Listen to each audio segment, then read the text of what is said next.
அல்லாஹ் சொல்றான், இந்த 4 பாவத்தை செஞ்சிடாது. உலகத்துடைய நிர்வாகத்தை தன்னிடம் அல்லாஹ் வைத்திருக்கின்றான்.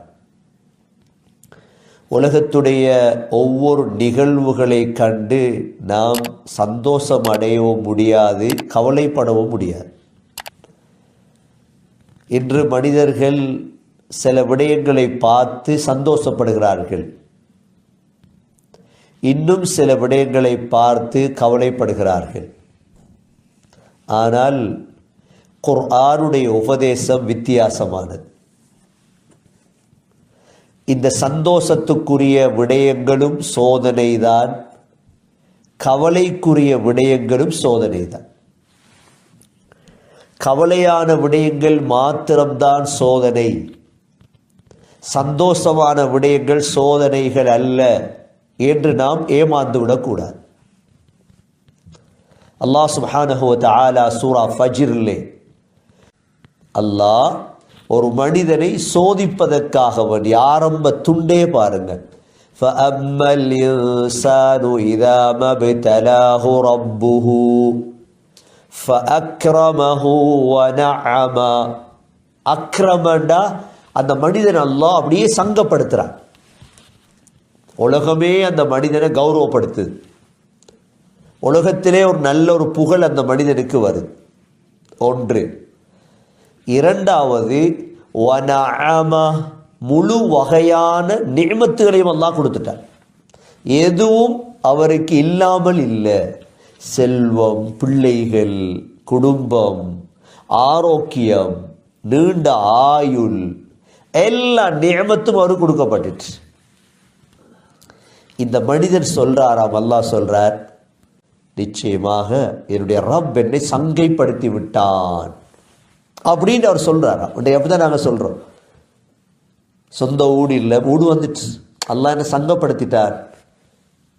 கல்யாணம் இல்லை, மாப்பிள்ளை மனைவி அமைஞ்சிட்டு அல்ஹம்துலில்லாஹ் சொல்றோம், சங்கப்படுத்திட்டார்.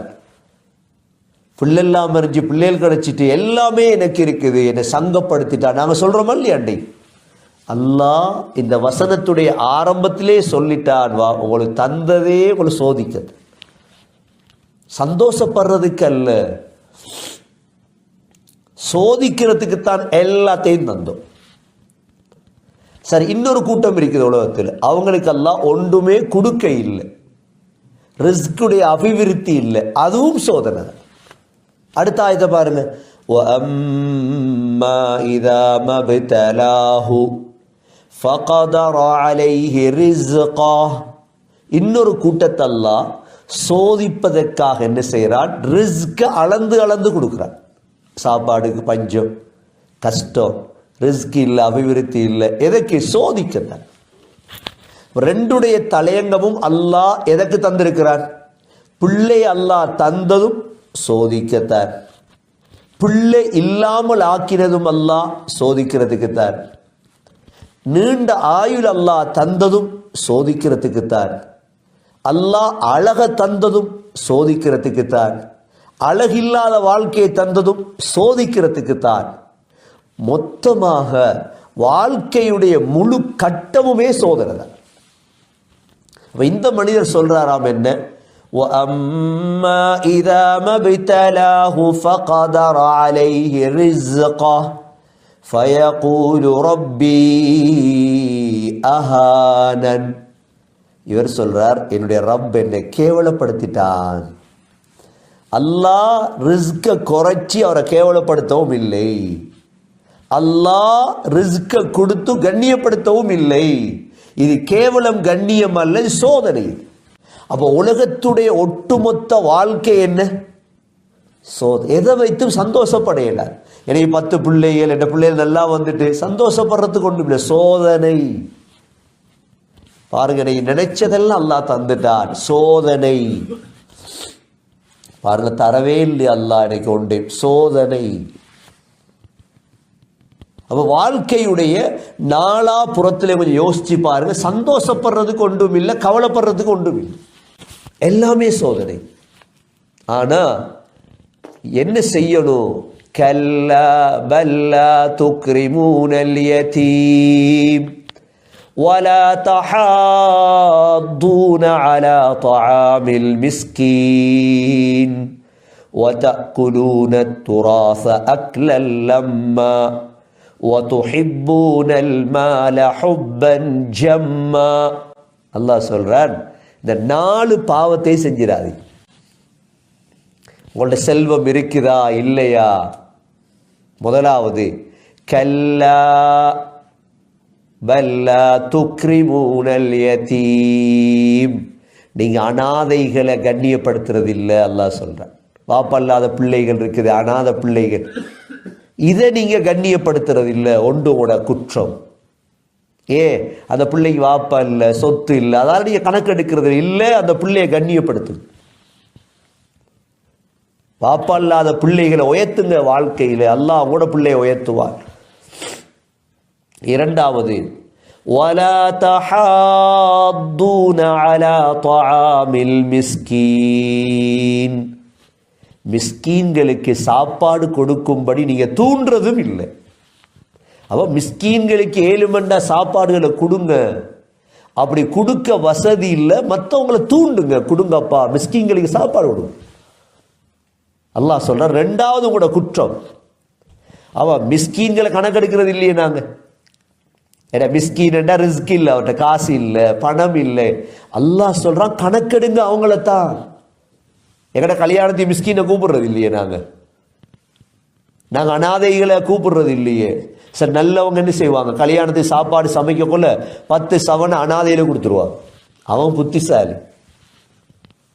எந்த இடத்துலையும் அனாதைகள் வச்சிருக்கோண்டாங்க, அவங்களுக்கு அல்லாஹ் ரஹ்மத் இறங்குது. மிஸ்கீன்களை பக்கத்தில் வச்சு கொள்ளணும்.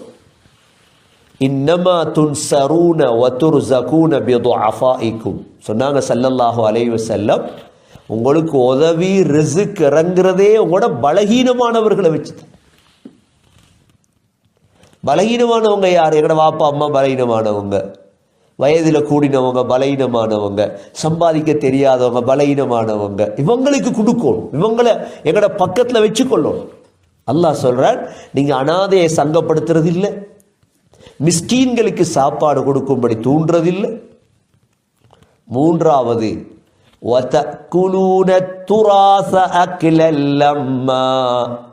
அனந்தர சொத்து இருக்குது. வாப்பா மௌத்தாயிட்டார், வசிய செய்யல, ஒன்று சொத்தெல்லாம் அப்படியே நீங்க மூத்தவர் அப்படியே முழு சொத்தையும் முழுங்குறது, சாப்பிடுறது, ஒத்தருக்கும் பிரிச்சு கொடுக்கறது இல்லை. ஏன்? நாலாவது அல்லாஹ் சொல்றான்,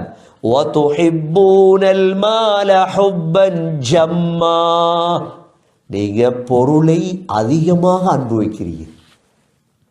எல்லாரும் உள்ளத்துல அன்பு இருக்குதான், ஆனா அதிகமா அன்பு வச்சிடப்படாது பணத்தை.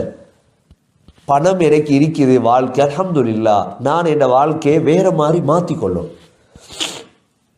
பணத்துடைய விடயம் என்னன்னா, கடல் தண்ணியை குடிக்கிறத போலதான்.